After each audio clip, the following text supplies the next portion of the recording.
నమస్తే, నేను మీ కుప్ప పద్మిని. ఇన్నాళ్ళు మీ సపోర్ట్‌ని నాకు అందిస్తూ, మీ ప్రేమని నాకు అందిస్తున్న ప్రతి ఒక్కరికి కృతజ్ఞతలు. ఇప్పుడు చూడబోతున్న ఈ వీడియో కూడా ఖచ్చితంగా మీకు ఉపయోగపడుతుంది. లైక్, షేర్ అండ్ సబ్స్క్రైబ్ చేసి మీ ఇష్టాన్ని అలాగే మీ సపోర్ట్‌ని నాకు అందించండి. అలాగే ఈ వీడియో పట్ల మీ అభిప్రాయాన్ని కామెంట్ సెక్షన్‌లో కామెంట్ చేసి నాకు తెలియజేయండి. నమస్తే. Welcome to our channel. నేను పద్మిని. ప్రస్తుతంతో పాటు ప్రముఖ ఆధ్యాత్మికవేత్త, ప్రముఖ న్యూమరాలజిస్ట్ లక్ష్మీ నరసింహస్వామి ఉపాసకురాలు శ్రీమతి స్రవంతి గారు మనతో పాటు ఉన్నారు. మాట్లాడదాం. నమస్తే అక్క. నమస్తే పద్మిని. అక్క, అటు విష్ణుమూర్తి ఏ అవతారాల్లో చూసుకున్నా కూడా మరి సుదర్శనుడు ఖచ్చితంగా ఉంటాడు కదా.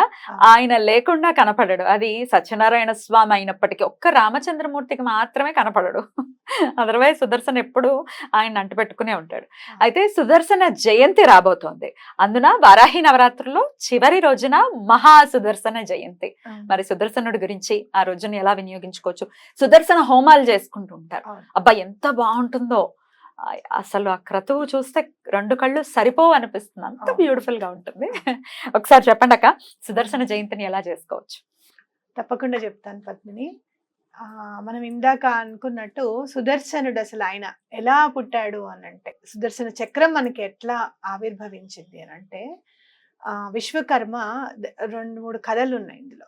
కానీ బాగా ప్రాచుర్యంలోకి ఉన్నది ఏమిటి అంటే, విశ్వకర్మ తన కూతుర్ని సూర్యుడికి ఇచ్చి పెళ్లి చేస్తారు. అయితే ఆయన తేజస్సును ఆవిడ తట్టుకోలేకపోతుంది అనమాట. అప్పుడు సూర్యుడిని ఆయన తేజస్సు తగ్గించడానికి ఆయన సానబెట్టారట. ఆ సానబెట్టినప్పుడు వచ్చిన పొడితో సుదర్శన చక్రం తయారు చేశారు. ఆ రజంతో కాబట్టి ఆ తేజస్సు అనమాట. అంటే అంత ఇది మనం విన్నప్పుడు మనకేమనిపిస్తుంది అంటే, సూర్యుడికి ఎంత తేజస్సు అయితే ఉంటుందో అంత తేజస్సు నిండి ఉంటుంది సుదర్శనుడికి అని మనం చెప్పుకోవచ్చు.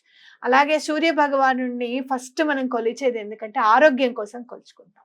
అలాగే సుదర్శన చక్ర స్తోత్రం కూడా చదువుకుంటే ఎటువంటి అనారోగ్యాలైనా కూడా వదిలిపోతాయని మనం ఖచ్చితంగా చెప్పుకోవచ్చు. అయితే సుదర్శనుడి చక్రంతో కూడా సంహరించాడట లక్ష్మీ నారసింహుడు. అందుకే సుదర్శన చక్ర సహిత లక్ష్మీ నారసింహుడు ఉంటాడు. అంటే ముందేమో మీకు సుదర్శన చక్రం ఉంటుంది, వెనక నారసింహుడు ఉంటాడు అన్నమాట. చక్రం వెనక మనం ఎప్పుడైనా లక్ష్మీనరసింహ స్వామి కళ్యాణం చేసినప్పుడు సుదర్శన నారసింహ హోమమే చేస్తారు. ఉట్టిగా లక్ష్మీనరసింహ స్వామి హోమం చేయరు, సుదర్శన నారసింహ హోమం చేస్తారు అనమాట. ఎలాంటి అనారోగ్యమైన ఎలాంటి పనులైనా కోరికలు చాలా తొందరగా తీరిపోతాయి. మేము 2021లో స్వామివారి కళ్యాణం చేసినప్పుడు సుదర్శన నారసింహ హోమం చేసినప్పుడు ఇటుకలు ఉంటాయి కదా, ఆ ఇటుకలు దాచిపెట్టుకోండి. మనం హోమగుండం చేసుకుంటాం కదా, అవి దాచిపెట్టుకోండి, మీరు తప్పకుండా ఇల్లు కట్టుకునేటప్పుడు ఇవి వాడండి అని చెప్పారు.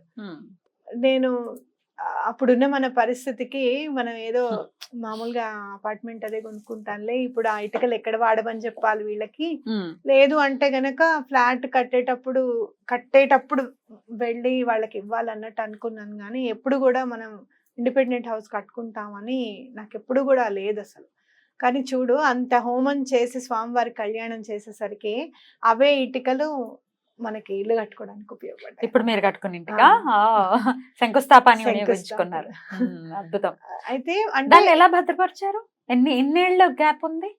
2021లో మేము చేసాం కదా కళ్యాణము. 2 years గ్యాప్ ఉంది. మరి ఎలా భద్రపరుచుకున్నారు? మేము మామూలుగా రైస్ బ్యాగ్స్ ఉంటాయి కదా, అందులో పెట్టాము. దేవుడి గుట్లో దేవుడి గదిలో పెట్టలేదు, బయట బాల్కనీలో పెట్టాం. ఇక్కడ వర్షం అది పడకుండా చేయకుండా పెట్టామన్నమాట. అలా మనకి చాలా తొందరగా కోరిక అనేది తప్పకుండా నెరవేరుతుంది. కావాల్సింది కొంచెం ఓర్పు అంతే. అయితే మన ఇంట్లో చేసుకున్నటువంటి ఆ హోమంలో ఆ ఇటుకలే తెచ్చుకోవచ్చా? ఇప్పుడు మన పక్కింట్లో ఏదో చేసుకున్నారు, మా పక్కింట్లో కూడా జరిగింది ఒకసారి, అప్పుడు వాళ్ళని అడిగి తెచ్చుకోవచ్చా? ఎందుకంటే అడుగుతున్నాను ఈ ప్రశ్న, సుదర్శన హోమం ఒకంత కొంచెం కాస్ట్లీ, కాస్ట్ మామూలుగా వైష్ణవులు చేస్తారు, వాళ్ళ దాంట్లో కొంచెం డిఫరెంట్ గా ఉంటుంది. మనం ఇప్పుడు ఎలా అయితే అమ్మవారికి యంత్ర సహితంగా వేస్తున్నామో సుదర్శన స్వామికి కూడా యంత్రం వేస్తారు అనమాట. ఆ యంత్రం వేసి చాలా చాలా ప్రాసెస్ ఉంటుంది. చాలా గ్రాండ్ గా అనిపిస్తుంది నాకు. అంటే ఆయనకెంత అది ఉందో, ఆ శక్తి ఆ, ఉందో. ఆయన చెప్తారు కదా, మనం సినిమాలో విన్నాం కదా, 200 RPM. కదా, ఆ మాత్రం మరి వేయకపోతే ఎట్లా? చాలా బాగుంటుంది. ఎందుకింత అని అడగకూడదు మరి. కదా.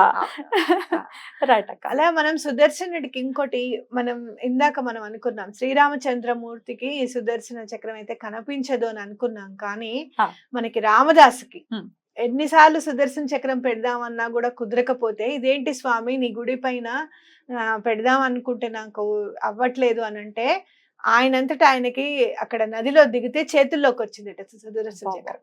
ఇప్పుడు మనకున్న భద్రాచలం పైన సుదర్శన చక్రం రాముల వారే స్వయంగా రామదాస్కి ఇచ్చింది అనమాట. సో ఉంది అయితే రాముడికి కూడా. రాముడికి కూడా ఉంది. కృష్ణుడికి అయితే మనకు తెలుస్తూ ఉంటుంది, మహాభారత సమయంలో వినియోగించాడు కృష్ణుడు అనేది. రాముడికి ఉంది అయితే. అమ్మాయి, నా ప్రశ్నకి ఆన్సర్ వచ్చింది. బ్యూటిఫుల్. అయితే చాలా వైశిష్ట్యం కలది సుదర్శన చక్రం అని చక్కగా చెప్పుకోవచ్చు.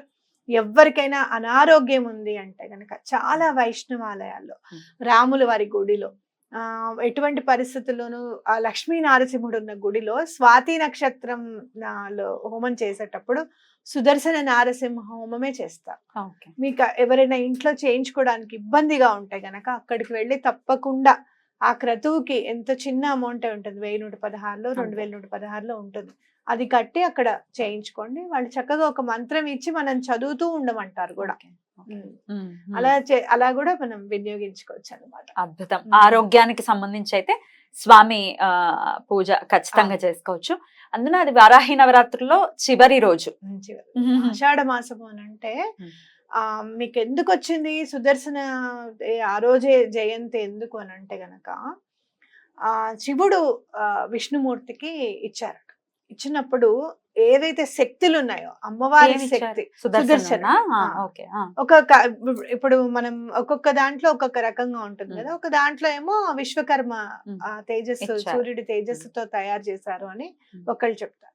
ఇంకో దాంట్లో ఏంటంటే శివుడు విష్ణుమూర్తికి ఇచ్చాడు. ఇచ్చినప్పుడు ఇంత శక్తివంతమైన ఆయుధాన్ని ఎందుకు అని అంటే గనక, అమ్మవారి శక్తి అంతా నిబుడీకృతమై ఉంటుందట సుదర్శన చక్రంలో. అందుకే అంత స్పీడ్ అన్నమాట. అంత అలా తిరుగుగలుగుతోంది, అంత మందిని సంహరించగలిగింది అంటే శక్తి ఉండాలి కదా. ఆ శక్తి ఎవరో కాదు, అమ్మవారి శక్తి అని అనుకోవచ్చు. మీరు నిజంగా చెప్పాలి అని అంటే శ్రీచక్రం ఎంతో సుదర్శన చక్రం కూడా అంతే అనిపిస్తుంది నాకు. అంతే కదా పవర్. కాబట్టి శక్తి అంతా ఉంది అంటే అమ్మవారి శక్తి అంతా సుదర్శనలోనే ఉంది. కాబట్టి మనం లలితా సహస్రం చదివేటప్పుడు కూడా అమ్మవారి నఖాల్లోంచి దశావతారాలు వచ్చాయని చెప్పి మనం చదువుతూ ఉంటాం. కాబట్టి ఖచ్చితంగా సుదర్శన శక్తిలో కూడా అమ్మవారి శక్తి ఇమిడి ఉంది అని మనం గుర్తెరగాలి. ఖచ్చితంగా. అసలు అద్భుతం కదా, అమ్మవారి నుంచే వచ్చాయి, ఇంకా గోళ్లలో నుంచి వచ్చాయి దశావతారాలు అంటే.